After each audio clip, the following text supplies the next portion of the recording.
Hola, bienvenidos una vez más a Relatos en la Ventana. Hoy vamos a leer a quien es, sin lugar a dudas, uno de los escritores jóvenes más interesantes del panorama literario actual en Latinoamérica. Se trata del chileno Benjamín Labatut. Benjamín Labatut nació en 1980 en Holanda, donde vivió unos pocos años durante su infancia. Después también vivió en Perú y en Argentina.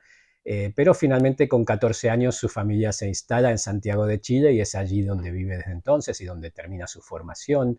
Estudia en la Universidad Católica de Santiago y comienza su andadura literaria en el año 2010 con un libro de relatos titulado La Antártica empieza aquí, publicado originalmente por Alfaguara en México. Yo lo he intentado conseguir desde aquí, desde España, es bastante difícil de encontrar, pero me gustaría mucho leerlo, por lo que he leído de él después, que ahora os contaré. Después de ese primer libro, tarda 6 años en publicar un segundo libro, que es un compendio de pequeños ensayos sobre hechos históricos reales, científicos del siglo XX y distintas paradojas, que tampoco he tenido la fortuna de leer porque aquí no se encuentra, pero que por lo que la descripción que leo en redes, se parece bastante a lo que es después el que fue su consagración internacional, que es este Un verdor terrible. Un verdor terrible fue publicado en el año 2020 y pues es un libro bastante difícil de clasificar. Yo lo traigo aquí a Relatos en la Ventana porque digamos que los textos tienen un formato de relato, si bien también a veces parecen ensayos, pero tienen bastante narrativa y bastante literalidad.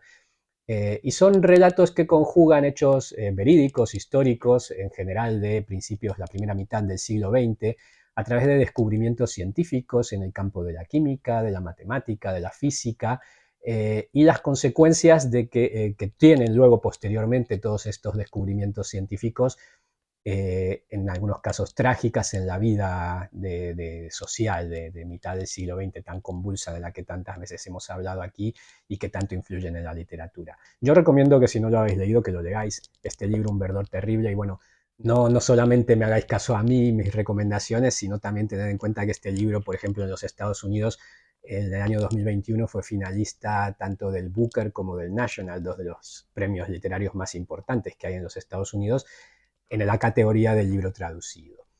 Y si bien, como digo, es bastante difícil de clasificar, el último texto, el que cierra el libro, es claramente un relato y es el que os quiero leer aquí. Se titula El jardinero nocturno.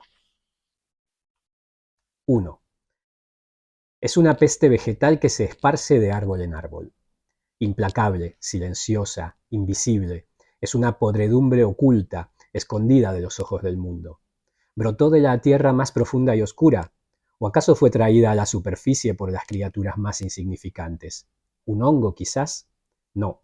Viaja más rápido que las esporas, se cría dentro de las raíces de los árboles, anida en sus corazones de madera. Es un demonio antiguo, reptante. Mátenlo, mátenlo con fuego, quémenlo y mírenlo arder. Sacrifiquen todas esas hayas infectas, abetos y robles gigantes que han resistido la prueba del tiempo, sus troncos mutilados por las mandíbulas de 1 millón de insectos. Todos muriendo ahora, enfermos y moribundos, agonizando de pie.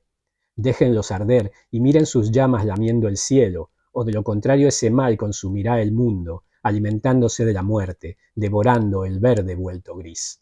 Callen ahora, escuchen, escuchen cómo crece. 2. Lo conocí en las montañas, en un pequeño pueblo que está siempre vacío de gente salvo durante los meses del verano. Yo estaba caminando con mi perra, de noche, y lo vi en su jardín, cavando. Mi perra se arrastró por debajo de los arbustos que rodeaban su terreno, corrió hacia él en la oscuridad, un pequeño destello blanco bajo la luz de la luna. El hombre se agachó, le frotó la cabeza, apoyó una rodilla en el suelo para rascar la panza que mi mascota le ofrecía. Le pedí disculpas, él me dijo que no había problema, que adoraba a los animales. Le pregunté si acaso estaba jardineando de noche. Sí, me dijo, es el mejor momento para hacerlo. Las plantas están dormidas y no sienten tanto, sufren menos cuando las trasladas, como un paciente sumido en el sueño del éter. Deberíamos ser más recelosos de las plantas, me dijo. Cuando era un niño había un roble al que siempre le había tenido miedo. Su abuela se había ahorcado en una de sus ramas. En aquel entonces, me dijo, era un árbol sano, fuerte y vigoroso, mientras que ahora, unos 60 años después, su enorme tronco estaba atiborrado de parásitos y pudriéndose desde adentro, tanto que él sabía que pronto tendría que cortarlo, ya que se erguía por encima del techo de su casa y amenazaba con destruirla si llegase a caer durante una de las tormentas del invierno. Y sin embargo no lograba reunir el coraje suficiente para coger el hacha y derribar al gigante, ya que era uno de los pocos especímenes sobrevivientes de lo que había sido un enorme bosque virgen, oscuro, hermoso y amenazador, que los fundadores del pueblo habían deforestado para construir sus casas. Apuntó hacia el árbol, pero en la oscuridad no pude ver más que una sombra colosal. Está medio muerto y podrido, me dijo, pero aún crece. Me contó que los murciélagos anidaban en su interior y que los colibríes se alimentaban de las flores escarlatas de la planta hermafrodita que crecía entre sus ramas más altas, el parásito Tristerix corimbosus, conocido popularmente como quintral, cutre o ñipe, que su abuela cortaba todos los años solo para verlo rebrotar y florecer con más fuerza, atiborrado de la savia que robaba del tronco para producir el néctar con que emborrachaba a una legión de aves e insectos. Aún no sé por qué se mató. Nunca me dijeron que se había suicidado, era un secreto familiar. Yo era chico, no tenía más de 5 o 6 años, pero después, décadas después, cuando nació mi hija, mi vieja nana, la mujer que me crió mientras mi madre iba al trabajo, me lo dijo. Tu abuela se colgó de esa rama en la mitad de la noche. Fue terrible, horrible. No querían que las bajáramos hasta que llegara la policía. Al menos eso fue lo que nos dijeron. No la bajen, déjenla ahí. Pero tu papá no podía dejarla colgando así y escaló el árbol más y más arriba. Nadie entendía cómo ella había podido llegar tan alto para quitarle la soga del cuello. Cayó a través de las ramas, aterrizó con un ruido sordo, como si muerta pesara el doble, el triple de lo que pesaba en vida. Tu papá empezó a darle al tronco con el hacha, pero tu abuelo no lo dejó. Le dijo que ella siempre había querido ese árbol. Lo había visto crecer, lo había cuidado y abonado, lo había regado y podado, se había preocupado en exceso por cada pequeño detalle, cada enfermedad e infestación, cada hongo o mancha que le aparecía en el tronco. Así que lo dejaron ahí, me dijo, y va a seguir ahí, aunque tarde o temprano vamos a tener que botarlo, más temprano que tarde. 3. La mañana siguiente salí a caminar por el bosque con mi hija de 7 años y encontramos 2 perros muertos. Los habían envenenado. Nunca vi algo parecido. Yo conocía los cuerpos de cachorros en la carretera, desmembrados por el tráfico incesante. Había visto un gato envuelto en sus propias tripas luego del ataque de una jauría de perros e incluso había matado un cordero con mis propias manos, enterrando un cuchillo en su garganta hasta el mango frente a los gauchos que lo crucificaron frente a las brasas de un asado. Pero todas esas muertes, por repugnantes que hubieran sido, palidecían en comparación con los efectos del veneno. El primer perro era un pastor alemán, tirado en medio del sendero que cruza el bosque. Su boca abierta, las encías negras e hinchadas, su lengua colgando hacia afuera, 5 veces más grande de lo normal, sus vasos sanguíneos saturados al máximo. Me acerqué con cuidado y le dije a mi hija que no me siguiera, pero ella no pudo resistirse. Se pegó a mi espalda y hundió su carita en los pliegues de mi chaqueta, asomándose para mirar. Las patas del perro estaban rígidas y apuntaban al cielo. Su estómago se había hinchado con gases que estiraban la piel de su abdomen, como si fuera la barriga de una mujer embarazada. El cadáver entero parecía a punto de estallar y derramar sus entrañas encima de nosotros, pero lo que más me espantó fue la expresión de un dolor inconcebible que retorcía sus facciones por completo. La agonía que había soportado fue tan extrema que incluso muerto parecía seguir aullando. El segundo perro estaba a unos 20 metros, a un costado del camino, parcialmente oculto por la maleza. Era un quiltro, mezcla de beagle y sabueso, con la cabeza negra y el cuerpo blanco. Y aunque seguramente había muerto a causa de la misma sustancia que había matado al pastor, no había sufrido ninguno de los efectos desfigurantes del veneno. De no ser por las moscas que cubrían sus párpados, podría haber imaginado que sencillamente se había quedado dormido. Al primer perro no lo conocíamos, pero el segundo era amigo nuestro. Mi hija había jugado con él desde que ella solo tenía 4 años, nos acompañaba en nuestras caminatas o llegaba a rascar nuestra puerta para pedir sobras de comida. Ella le decía Manchas, y aunque no lloró apenas lo reconoció, cuando salimos del camino del bosque y entramos en el claro, se derrumbó en mis brazos. La abracé tan fuerte como pude. Me dijo que le daba miedo, el mismo miedo que sentía yo, por su propio perro, el animal más dulce, amable y cariñoso que he conocido. ¿Por qué?, me preguntó. ¿Por qué los habían envenenado? Le dije que no lo sabía, pero que probablemente había sido un accidente. Veneno para ratas, veneno para caracoles y babosas, existían muchas sustancias químicas mortales que la gente usaba en sus jardines, y había muchos jardines hermosos en el pueblo. Probablemente habían comido un poco de veneno sin darse cuenta. O tal vez habían cazado a una rata moribunda, atontada después de haber roído uno de esos pequeños cubitos de cera impregnados de veneno que la gente coloca dentro de tubos de plástico en las orillas de sus casas. Lo que no le dije es que esto pasa todos los años. 1 o 2 veces al año, perros muertos. A veces solo uno, a veces muchos más, pero sin falta el comienzo del verano y el final del otoño traen perros muertos. La gente que vive aquí todo el año sabe que es uno de ellos quien lo hace, uno de los habitantes del pueblo, pero nadie sabe quién. Él o ella esparce cianuro y durante un par de semanas encontramos los cadáveres tirados en las calles y en los caminos. Casi siempre son quiltros y guachos, ya que mucha gente de los alrededores sube hasta la montaña para deshacerse de sus perros no deseados, pero también mueren nuestras mascotas. Hay un par de sospechosos, individuos que han hecho amenazas en el pasado. Uno de mis vecinos, un hombre que vive en la misma calle que yo, le dijo a un amigo mío que yo tenía que mantener a mi perro con correa. ¿Acaso no sabía que alguien estaba envenenando perros cada verano? Ese hombre vive a solo 3 casas de la mía, pero nunca he hablado con él, y solo lo he visto un par de veces, de pie frente a su auto, fumando. Él me saluda, yo lo saludo, pero no hablamos. 4. Me desespera lo lento que crece mi jardín.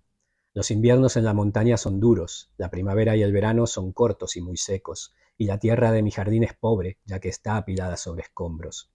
El dueño anterior, el hombre que construyó la cabaña y me la vendió, tuvo que emparejar el terreno con desperdicios y desechos, por lo que cada tanto, cuando cavo en el suelo para plantar flores y árboles, encuentro tapas de botella, pedazos de cemento, cables y trozos de plástico triturado. Hay un gran número de fertilizantes y abonos que podría usar, pero me gustan mis árboles como son, a pesar de que no crecen altos. Sus raíces no tienen dónde ir. Debajo de la delgada capa de tierra que he logrado apilar sobre la basura hay cal y arcilla compactada, así que la mayor parte de ellos permanecerán raquíticos, con una extraña belleza bonsái, pero atrofiados de todas formas. El jardinero nocturno me contó que el científico que inventó los fertilizantes nitrogenados modernos, un químico alemán llamado Fritz Haber, fue también el primer hombre en crear un arma de destrucción masiva, el gas de cloro, que vertió en las trincheras de la Primera Guerra Mundial.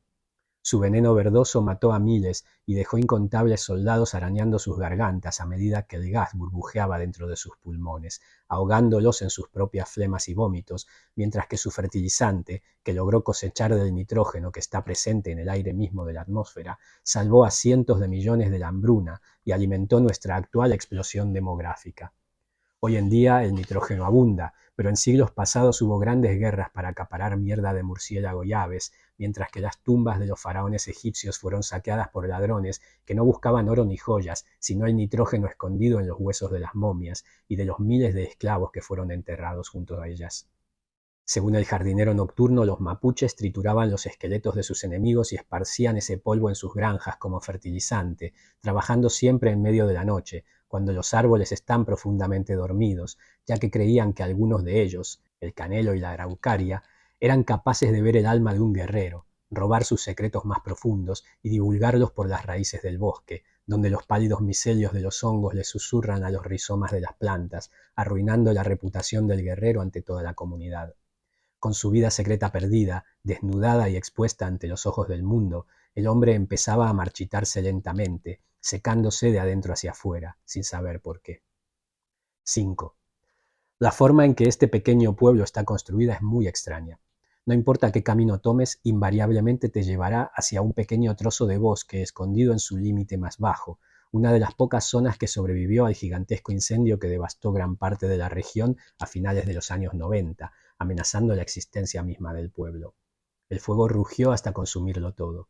Se apagó cuando ya no quedaba nada más que quemar. Un bosque que había soportado en pie por más de 200 años desapareció en menos de 2 semanas. Fue replantado con pino principalmente, pero las especies nativas originales se perdieron, a excepción de este oasis en miniatura, cuya naturaleza salvaje y enmarañada contrasta con los setos podados y los jardines decorativos que lo rodean. Ejerce un extraño poder magnético sobre mí, me tironea hacia abajo y me conduce al viejo camino que lleva a la laguna. He pasado días completos caminando entre sus árboles, siempre solo, ya que los locales parecen evitar esa área, sin que yo pueda entender por qué, y los afuerinos, las familias adineradas que arriendan casas durante el verano, la visitan muy de vez en cuando o solo la ven de lejos al pasar. En su centro hay una pequeña gruta, esculpida en roca caliza. El jardinero nocturno me dijo que años antes existía un vivero en el pueblo y que su dueño guardaba semillas en la boca de la cueva en perpetua oscuridad. Ahora permanece vacía, solo la visitan algunos adolescentes que dejan sus envoltorios de condones o turistas cuyos papeles enmierdados debo recoger y enterrar. Más allá está la laguna, y allí, en esa pequeña extensión de agua, es donde se reúnen las familias. Es artificial, más parecida a un estanque que a un lago en realidad, pero se ve lo suficientemente natural como para que una docena de patos la utilicen para hacer sus nidos. Un halcón de cola roja patrulla el lado sur, una grulla blanca reina en la mitad opuesta, más oscura y pantanosa. En los meses estivales los arroyos que la alimentan cantan y burbujean, pero luego se secan, la maleza les crece encima y desaparecen como si nunca hubieran existido. La laguna no se ha congelado en décadas. Me contaron que un niño pequeño se ahogó luego de caer a través del hielo la última vez que se heló, cuando Pinochet recién había tomado el poder, pero nadie ha podido decirme el nombre del pequeño. Probablemente solo sea una fábula para mantener a los niños alejados de la laguna en la noche, una historia que ha sobrevivido a pesar de que el clima ha cambiado y el hielo ya no se forma. Este pueblo fue fundado por inmigrantes europeos. Tiene un aire decididamente foráneo, algo que no es común en el resto del país, a pesar de que en algunas pequeñas ciudades del sur uno puede ver niñas de ojos celestes y pelo dorado corriendo entre nuestra población tan homogénea y mestiza, mezcla de mapuches y españoles. Este lugar fue construido como un refugio, escondido en lo alto de la montaña. Una de las cosas que siempre me han sorprendido de Chile es la aversión que sentimos por la cordillera. No habitamos las montañas. Los Andes son como una espada que nos atraviesa la columna, pero ignoramos esas cumbres ciclópeas y nos instalamos en los valles y en la costa, como si el país entero sufriera un vértigo incontrolable, un miedo a las alturas que nos impide disfrutar del rasgo más imponente de nuestro paisaje. A menos de una hora de aquí, justo donde uno deja la carretera para tomar el camino de tierra que escala la montaña, hay un enorme cuartel militar. La casa que compré fue construida por un teniente retirado del ejército. Lo investigué un poco, por pura curiosidad, y encontré unas notas de prensa donde lo acusaban de haber participado en la desaparición de varios prisioneros políticos durante la dictadura. Yo solo lo vi en 2 ocasiones, cuando me mostró el lugar y cuando firmamos los papeles. No lo sabía en ese momento, aunque lo sospeché por el bajo precio que solicitó, pero estaba enfermo terminal. Murió menos de un año después. El jardinero nocturno me dijo que era un hombre odioso, detestado por todos en el pueblo. Caminaba con su viejo revólver de servicio en la cintura y se negaba a pagarle a los trabajadores por los arreglos que hacían en su casa. Cuando nos mudamos allí, encontré una granada sin percutor encima de una de las mesas de la sala de estar. Por mucho que lo intento, no logro recordar qué hice con ella. 6. El jardinero nocturno había sido matemático, y ahora habla de las matemáticas como los exalcohólicos hablan del alcohol, con una mezcla de anhelo y temor.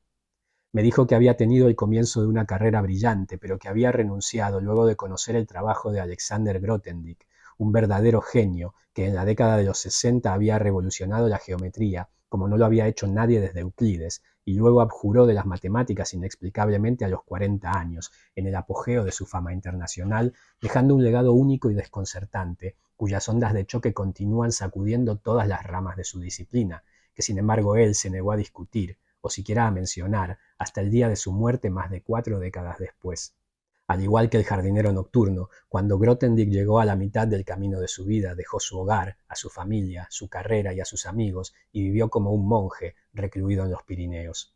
Fue como si Einstein hubiera dejado la física luego de publicar su teoría de la relatividad, o como si Maradona hubiera jurado no tocar nunca más una pelota luego de ganar la Copa del Mundo.